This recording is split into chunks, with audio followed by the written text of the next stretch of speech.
Jadi di rumah ini isinya cuma tantenya temen gue. Kita sebut aja nama tantenya ini tuh Tante Mila. Oke, Tante Mila.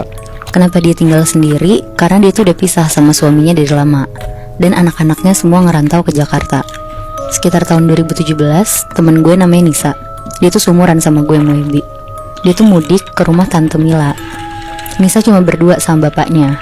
Pas sampai di sana, karena terakhir Nisa pulang ke rumah ini tuh pas dia masih kecil, jadi dia tuh kaget ngelihat rumah ini tuh jadi sebegitu luasnya. Soalnya kadang kan pandangan ingatan kita pas masih kecil sama udah gede beda ya. Jadi Nisa bener-bener kayak muterin rumahnya dari ruang tamu, kamar-kamar, dapur, sampai halaman belakang tuh satu-satu dia lihat. Nah, pemandangannya Nisa tuh berhenti di halaman rumahnya. Jadi dia ngelihat ada satu pohon yang gede banget, tapi di atasnya tuh kayak ada rumah. Jadi kayak rumah pohon gitu, Moibi. Yang tangganya tuh nempel di batang pohonnya juga. Pas ngeliat itu dari jauh, Nisa seneng kan, soalnya ada tempat nih untuk sore-sore dia bisa nyantai di atas rumah pohon itu. Oh, rumah pohonnya tuh gede. Gede, Moy. Oh. Akhirnya Nisa ngedeket lah ke rumah pohon itu. Tapi pas dia udah setengah jalan, Nisa tuh ngeliat ada perempuan gak pakai baju berdiri ngebelakangin Nisa dari dalam rumah pohon itu.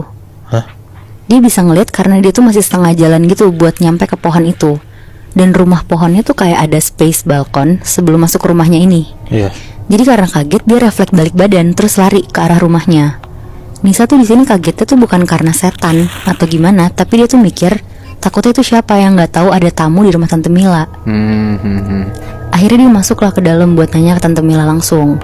Pas dia ketemu Tante Mila di dalam, Nisa langsung nanya dengan paniknya, "Tante, itu siapa yang di atas rumah pohon? Kok dia nggak pakai baju sih?" Ngedengar itu Tante Mila tuh ketawa-tawa terus bilang ke Nisa, "Kamu salah lihat kali Nisa, di sini kan cuma kita bertiga aja sama bapak kamu." Oh, mulai nih. Udah jangan deket-deket rumah pohon itu, soalnya belum diberesin sama tante dalamnya. Pas dengar omongan Tante Mila, Nisa tuh masih nggak percaya karena apa yang dia lihat tadi tuh benar-benar jelas banget, Moibi. Tapi ya udah, Nisa nggak mau ambil pusing di situ, dia langsung main di dalam rumah. Malamnya pas Nisa mau tidur, jadi karena kamar di rumah itu ada 6 kamar, mereka semua tuh tidurnya satu orang satu kamar. Nisa milih kamar di belakang. Jadi kamar tuh kayak ada jendela, dan jendelanya kalau hardengnya dibuka tuh view-nya halaman belakang rumah. Ngelihat si pohon itu berarti. Bener, Bi. Oke. Tapi ya karena Nisa juga gak takutan, jadi dia gak peduli sama rumah pohon itu. Akhirnya dia tidur. Nah pas dia tidur nih, dia tuh mimpi. Mimpinya tuh kayak nyata banget. Jadi kayak kejadian dia tadi, keulang lagi. Dia lagi jalan ke arah rumah pohon itu, terus dia berhasil naik ke pohon itu pakai tangganya.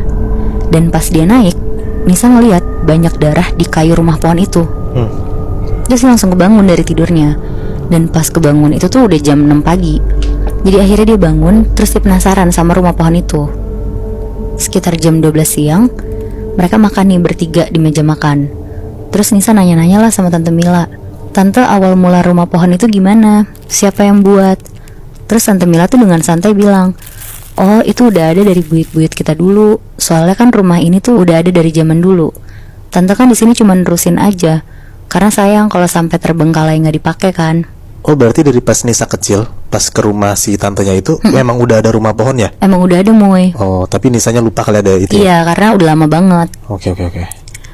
Terus Tante Mila tuh juga cerita, kadang saking dia kesepian, dia suka ngajak anak-anak kecil tetangganya gitu lah yang lewat depan rumah buat main di rumahnya. Kayak main bola di halaman belakangnya. Karena Tante Mila tuh niatnya pengennya rumahnya tuh jadi hidup lagi. Cuma katanya sekarang tuh udah jarang anak-anak tetangganya main. Tante Mila tuh juga gak tahu kenapa, kayak mereka tuh udah jarang lah lewat depan rumah Tante Mila. Karena Nisa juga kesepian, akhirnya dia bilang ke Tante Mila, "Ya udah Tante, nanti sore aku cari anak-anak ya, aku ajak main di halaman belakang." Ngedengar itu ya Tante Mila seneng banget, katanya boleh banget. Udah tuh sekitar jam 4 sore, akhirnya Nisa keluar rumah. Dan gak jauh kayak kira-kira jarak 4 rumah, Nisa ngeliat ada anak-anak kecil main bola di sana. Terus diajak lah sama Nisa, "Main di rumah tante aku yuk." Terus anak-anak itu mau. Dan pas udah ngikutin Nisa ke depan rumahnya, pas Nisa mau buka gerbang, salah satu anak kecil itu tuh bilang, "Ih, rumahnya Bude Mila ya?" Terus Nisa bilang, "Iya, ayo kita main di halaman belakangnya." Terus si anak ini tuh nyeletuk bilang, "Enggak ah, aku pernah lihat setan di rumah pohonnya." Anjing. Oh. Makanya dia gak mau kesana lagi. Ngedengar itu Mila tuh makin penasaran kan. karena dia ngerasa tervalidasi lah sama apa yang dia lihat kemarin. Akhirnya Nisa ngebujuk anak-anak ini kayak diiming-imingin nanti dapat es krim deh kalau kalian main di sini. Nah akhirnya mau tuh anak-anak itu main di halaman belakangnya. Pas ngelihat Nisa berhasil bawa anak-anak itu, Tante Mila tuh seneng banget. Terus disiapin lah cemilan-cemilan, minuman buat anak-anak itu. Sekitar jam 5 sore, Nisa yang lagi nemenin mereka main bola di pinggir tuh ngeliatin rumah pohon itu terus, dengan harapan dia tuh ngeliat sosok perempuan yang kemarin. Tapi gak muncul-muncul nih. Akhirnya dia ngajak lah satu anak kecil, namanya Dika.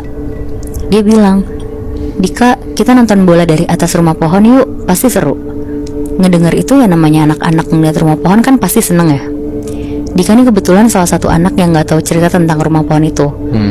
Jadi dia mau aja lah diajak Nisa. Nah kebetulan di situ posisinya Tante Mila juga lagi nggak ada di halaman itu. Jadi naiklah mereka berdua. Dika naik duluan, terus Nisa naik. Pas naik tuh rumah pohonnya ternyata kosong juga Moebi. Nggak ada apa-apa selain debu-debu yang nempel di kayunya aja.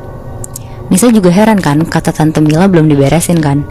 Tapi mau beresin apa juga kan, orang kosong juga isinya. Akhirnya mereka berdua nonton lah dari atas. Terus pas lagi seru-serunya nonton, tiba-tiba salah satu anak yang main bola namanya Taufik, dia teriak, "Woi Dika, turun, turun." Karena panik si Dika cepet-cepet turun dari rumah itu. Terus si Taufik tuh bilang, udah yuk pulang, Dika naik tuh ke pohon itu." Terus Nisa tuh bingung banget di situ. Pas Nisa lagi teriak dari atas, kenapa sih emang Dika yang lagi turun dari pohon itu jatuh ke bawah? Padahal dia baru banget turun satu tangga, dan pohon itu tuh juga tinggi banget posisinya. Akhirnya teman-teman yang lain tuh panik, terus lari langsung ke Dika. Nah Dika tuh panik banget, dia teriak-teriak, aku ditarik cewek, aku ditarik cewek." Taufik langsung bilang, udahlah yuk pulang aja. Akhirnya mereka semua pulang dari rumah Tante Mila. Nisa yang ditinggal tuh kaget. Terus Nisa larilah ngejar Taufik dan bilang, "Taufik, kamu ceritain dong ke aku, ada apa sih sebenarnya?" Akhirnya diceritain lah sama Taufik. Dia bilang, "Iya, jadi tahun lalu aku sama yang lain tuh sering main bola di sini.